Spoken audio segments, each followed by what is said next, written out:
Hello everyone.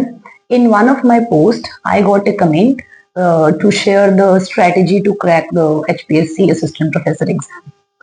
So I recently cracked the exam in the subject of botany.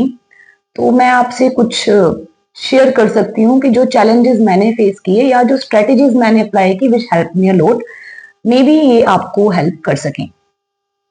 सो सबसे पहले you must be very much aware about the syllabus.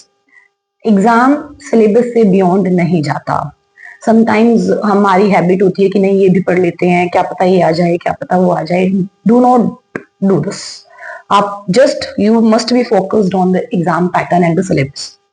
Syllabus HPSC की site पे well mentioned होता है, तो आप unit wise वहां से प्रिपेयर कर सकते हैं.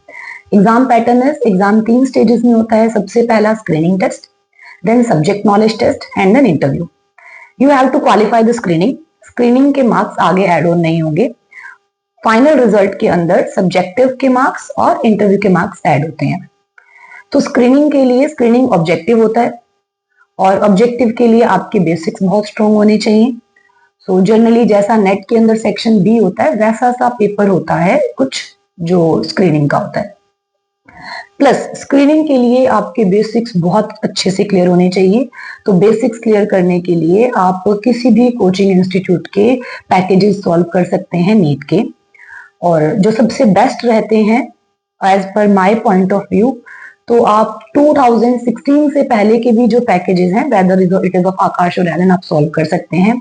क्योंकि आफ्टर दैट जो एग्जाम है नीट का वो एनसीईआरटी बेस्ड हो गया था और सिलेबस भी काफी डिडक्ट हो गया था. तो सबसे ज्यादा अच्छा मैटर हमारे लिए जो रहता है वो 2015-14 के जो एलन या आकाश के पैकेजेस हैं वो आप सॉल्व कर सकते हैं. वहां से आपके बेसिक्स क्लियर हो जाएंगे. उसके बाद आप सेक्शन बी जो CSIR नेट लाइफ साइंसेज के सेक्शन बी की जो बुक है वो आप सॉल्व कर सकते हैं. उसमें से भी जो आपके सिलेबस का टॉपिक है आप वही सॉल्व कीजिए. तो इतना इनफ रहता है.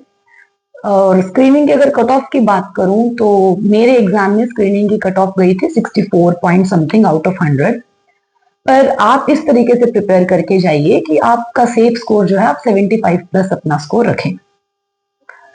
तो स्क्रीनिंग के बाद होता है main exam. Main exam subjective होता है. उसकी प्रिपरेशन आप कर सकते हैं.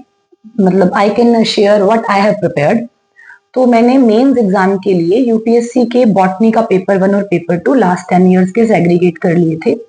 और topic wise I have written the questions and I have written the answers myself. तो जिस आंसर में मैं अटकती थी तो वो देखती थी कि मैं यहाँ पे हम कैसे इम्प्रूव कर सकते हैं.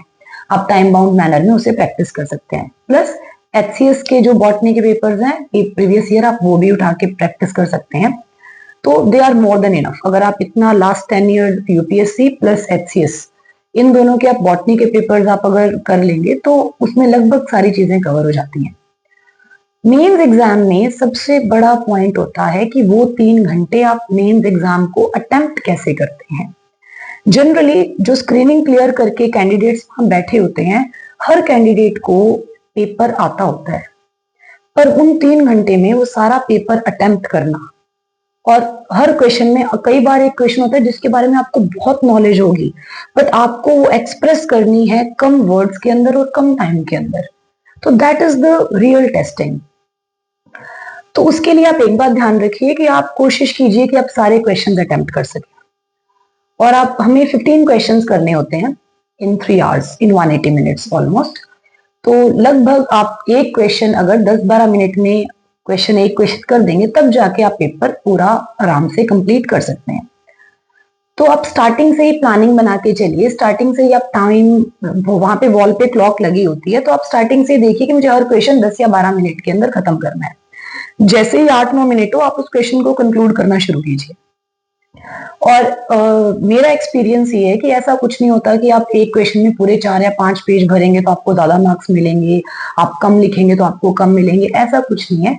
आप टू द पॉइंट आंसर लिखिए. जो पूछा गया है वो सारी इंफॉर्मेशन आप आंसर में दीजिए रादर देन कि आप नहीं मुझे तो 4 पेज पूरे कंप्लीट करने हैं तो आप इधर उधर की बातें भी उसमें ऐड कर रहे हो. तो ऐसे करने से आप टाइम वेस्ट मत कीजिए. Rather than move on to the next question and to attempt it well. So this is about the main exam.